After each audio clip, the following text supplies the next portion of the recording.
ಆ ವಚನ ಯಾವುದಂತ ಕೇಳಿದಾಗ, ಬೆಳೆಯ ಭೂಮಿಯಲ್ಲಿ ಒಂದು ಪ್ರಳಯದ ಕಸ ಹುಟ್ಟಿ ತಿಳಿಯಲೀಯದು ಎಚ್ಚರಲೀಯದು ಎನ್ನ ಅವಗುಣವೆಂಬ ಕಸವ ಕಿತ್ತು ಸಲಹೆಯ ಲಿಂಗ ತಂದೆ ಸುಳಿದೆಗೆದು ಬೆಳೆವೆನು ಕೂಡಲ ಸಂಗಮ ದೇವ. ಈ ವಚನ ಇವತ್ತಿನ ಸಂದರ್ಭಕ್ಕೆ ತುಂಬ ಹತ್ತಿರ ಮತ್ತು ಪ್ರಸ್ತುತ ಅಂತ ನಾನು ಭಾವಿಸ್ಕೊಳ್ತೀನಿ ಬಂಧುಗಳೇ.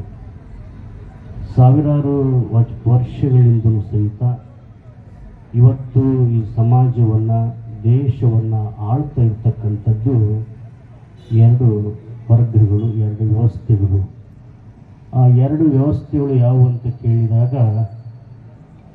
ಒಂದು ಶಾಸ್ತ್ರ, ಮತ್ತೊಂದು ಶಸ್ತ್ರ ಎಂತಕ್ಕಂಥದ್ದು. ಶಾಸ್ತ್ರ ಮತ್ತು ಶಸ್ತ್ರ ಸಾವಿರಾರು ವರ್ಷಗಳಿಂದಲೂ ಈ ದೇಶವನ್ನು ಆಳ್ತಾ ಬಂದಿದ್ದಾವೆ. ಇವತ್ತಿಗೂ ಈ ಕ್ಷಣಕ್ಕೂ ಸಹಿತ ಶಾಸ್ತ್ರ ಮತ್ತು ಶಸ್ತ್ರಗಳು ಈ ದೇಶವನ್ನು ಆಳ್ತಾ ಇರ್ತಕ್ಕಂಥದ್ದು ಬಂಧುಗಳೇ.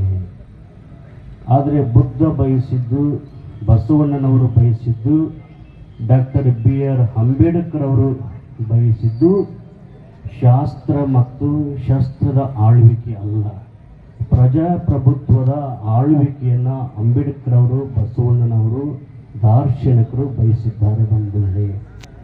ಆದರೆ ವಿಪರ್ಯಾಸ ಎನ್ನುವಂತೆ 900 ವರ್ಷಗಳಿಂದಲೂ ಸಹಿತ, ಸಾವಿರಾರು ವರ್ಷಗಳಿಂದಲೂ ಸಹಿತ ಶಾಸ್ತ್ರಗಳು ಹೇಳದಂಗೆ ಈ ಶಸ್ತ್ರಗಳು ಕೇಳ್ಕೊಂತ ಬಂದಿದ್ದಾರೆ. ಶಾಸ್ತ್ರ ಯಾರು ಅನ್ನುವುದನ್ನು ನೀವು ಅರ್ಥ ಮಾಡಿಕೊಳ್ಬೇಕಾಗಿದೆ, ಶಸ್ತ್ರ ಅನ್ನುವುದು ಯಾರು ಅನ್ನೋದನ್ನು ನೀವು ಅರ್ಥ ಮಾಡಿಕೊಳ್ಬೇಕಾಗಿದೆ ಬಂಧುಗಳೇ. ಹಾಗಾಗಿ ಈ ದೇಶಕ್ಕೆ ಬಹುದೊಡ್ಡ ಅಪಾಯ, ಈ ದೇಶಕ್ಕೆ ಬಹುದೊಡ್ಡ ಅಪಾಯ ಯಾರು ಅಂತ ಕೇಳಿದಾಗ ಈ ಶಾಸ್ತ್ರ ವ್ಯವಸ್ಥೆಯವರು ಬಂಧುಗಳೇ. ಈ ಶಾಸ್ತ್ರದವರು ಹೇಳಿದಂತೆ ಶಸ್ತ್ರದವರು ಕೇಳ್ತಾ ಇದ್ದಾರೆ ಬಂಧುಗಳೇ. ಅದಕ್ಕೆ ಬಸವಣ್ಣರು ಒಂದು ಕಡೆ ಹೇಳ್ತಾರೆ, ಶಾಸ್ತ್ರಘನವೆಂಬೆನೆ ಶಸ್ತ್ರಘನವೆಂಬೆನೆ ಅನ್ನುವಂಥ ಮಾತನ್ನು ಬಸವಣ್ಣನವರು ಒಂದು ಕಡೆ ಹೇಳ್ತಾರೆ ಬಂಧುಗಳೇ. ಹಾಗಾಗಿ ಇವತ್ತು ಬೆಳೆಯ ಭೂಮಿಯಲ್ಲಿ ಒಂದು ಪ್ರಳಯದ ಕಸ ಹುಟ್ಟಿ ತಿಳಿಯಲೀಯದು ಎಚ್ಚರಲೀಯದು ಎನ್ನ ಅವಗುಣವೆಂಬ ಕಸವ ಕಿತ್ತು ಸಲಹೆಯ ಲಿಂಗ ತಂದೆ ಸುಳಿದೆಗೆದು ಬೆಳೆವೆನು ಕೂಡಲ ಸಂಗಮ ದೇವನ. ಸಾವಿರಾರು ವರ್ಷಗಳಿಂದಲೂ, 900 ವರ್ಷಗಳಿಂದಲೂ ಸಹಿತ ವೈದಿಕ ಮನಸ್ಸುಗಳು, ಮನುವಾದಿಗಳು, ಈ ಶಾಸ್ತ್ರದವರು ಬಸವ ಬೆಳೆಯನ್ನ, ಬಸವ ಚಿಗುರನ್ನ ಕೀಳ್ತಾನೆ ಇದ್ದಾರೆ.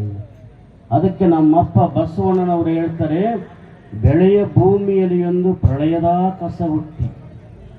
ಎಂಥ ಕಸ?